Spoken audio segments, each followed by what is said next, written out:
അധികാരത്തിന്റെ ഇടനാഴികളിൽ അതീവ രഹസ്യമായി സൂക്ഷിച്ചിരുന്ന പല കറുത്ത സത്യങ്ങളും പുറം ലോകമറിയാൻ ഇനി മണിക്കൂറുകൾ മാത്രമാണ് ബാക്കി. ലോകത്തെ വിറപ്പിച്ച സെക്സ് റാക്കറ്റ് തലവൻ ജെഫ്രി എപ്സ്റ്റീന്റെ പക്കലുണ്ടായിരുന്ന രഹസ്യരേഖകൾ ഡിസംബർ 19 പുറത്തുവിടാൻ US ഡിപ്പാർട്ട്മെന്റ് ഓഫ് ജസ്റ്റിസ് തീരുമാനിച്ചതോടെ പല പ്രമുഖരുടെയും സിംഹാസനങ്ങൾ ഇന്ന് ഇളകുകയാണ്. 10,000-കണക്കിന് പേജുകളുള്ള രേഖകളും 300 GB വരുന്ന ഡിജിറ്റൽ തെളിവുകളുമാണ് നാളെ പരസ്യമാക്കപ്പെടുന്നത്. ഇതിൽ ലോകത്തെ ഞെട്ടിക്കുന്ന പല പേരുകളും ഉണ്ടാകുമെന്ന സൂചനകൾ പുറത്തുവന്നു കഴിഞ്ഞു. ഇന്ത്യൻ രാഷ്ട്രീയത്തിൽ വലിയൊരു ചലനം സൃഷ്ടിക്കാൻ പോകുന്ന വെളിപ്പെടുത്തലുകൾ ഈ ഫയലുകളിൽ ഉണ്ടായേക്കാം എന്ന ഭീതിയിലാണ് പലരും. നരേന്ദ്രമോദിയുടെ വ്യക്തിജീവിതത്തെയും രാഷ്ട്രീയ പ്രതിച്ഛായയെയും പ്രതിക്കൂട്ടിലാക്കുന്ന വിവരങ്ങൾ എപ്സ്റ്റീൻ ഫയൽസിൽ ഉണ്ടെന്ന ആരോപണം സുബ്രഹ്മണ്യ സ്വാമിയെ പോലുള്ള മുതിർന്ന നേതാക്കൾ നേരത്തെ തന്നെ ഉയർത്തിയിരുന്നു. മോദിയുടെ ഈ സന്യാസി പരിവേഷം നാളത്തെ വെളിപ്പെടുത്തലുകളോടെ തകർന്നടിയുമെന്നും അദ്ദേഹം ഒരു ബ്രഹ്മചാരി ഒന്നുമല്ലെന്നുമുള്ള കടുത്ത വിമർശനങ്ങളുമാണ് ഇപ്പോൾ ഉയരുന്നത്. മഹാരാഷ്ട്ര മുൻ മുഖ്യമന്ത്രി പൃഥ്വിരാജ് ചൗഹാൻ സൂചിപ്പിച്ചതുപോലെ ഇന്ത്യൻ രാഷ്ട്രീയത്തിന്റെ അടിത്തറ ഇളക്കുന്ന ഒരു സംഭവ വികാസമായിരിക്കും നാളെ നമ്മൾ കാണാൻ പോകുന്നത്. ജെഫ്രി എപ്സ്റ്റീൻ എന്ന കൊടും കുറ്റവാളിക്ക് ഇന്ത്യൻ പ്രധാനമന്ത്രിയുടെ അപ്പോയിന്റ്മെന്റ് കലണ്ടറിലേക്ക് വരെ എങ്ങനെ പ്രവേശനം ലഭിച്ചു എന്നത് ദുരൂഹമാണ്. വൈറ്റ് ഹൌസ് മുൻ സ്ട്രാറ്റജിസ്റ്റ് സ്റ്റീവ് ബാനനുമായി നരേന്ദ്രമോദിയുടെ കൂടിക്കാഴ്ച നിശ്ചയിക്കുന്നതിൽ എപ്സ്റ്റീൻ ഒരു നിർണായക ഇടനിലക്കാരനായി പ്രവർത്തിച്ചു എന്നതിന് തെളിവായി ഇമെയിൽ സന്ദേശങ്ങൾ പുറത്തു വന്നിട്ടുണ്ട്. ഇതിലും ഗൗരവകരമായ മറ്റൊരു വിഷയം കേന്ദ്രമന്ത്രി ഹർദീപ് സിംഗ് പുരിക്ക് എപ്സ്റ്റീനുമായി ഉണ്ടായിരുന്ന അടുത്ത ബന്ധമാണ്. ന്യൂയോർക്കിൽ ഇന്ത്യയുടെ നയതന്ത്ര പ്രതിനിധിയായിരുന്ന കാലത്ത് 5-ലധികം തവണ ഹർദീപ് സിംഗ് പുരി എപ്സ്റ്റീനുമായി നേരിട്ട് കൂടിക്കാഴ്ചകൾ നടത്തിയിട്ടുണ്ട്. പ്രായപൂർത്തിയാകാത്ത പെൺകുട്ടികളെ പീഡിപ്പിച്ച കേസിൽ എപ്സ്റ്റീൻ ശിക്ഷിക്കപ്പെട്ടതിന് ശേഷവും ഈ ബന്ധം തുടർന്നു എന്നത് വിഷയത്തിന്റെ ആഴം വർദ്ധിപ്പിക്കുന്നു.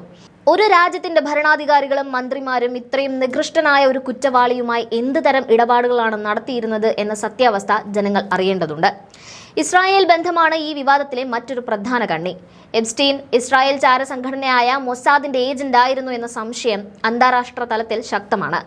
ഇന്ത്യയും ഇസ്രായേലും തമ്മിലുള്ള ബന്ധം അതിന്റെ ഏറ്റവും മികച്ച ഘട്ടത്തിലൂടെ കടന്നുപോയ 2017 സംഭവ വികാസങ്ങൾ ഇതിനോട് ചേർത്ത് വായിക്കണം.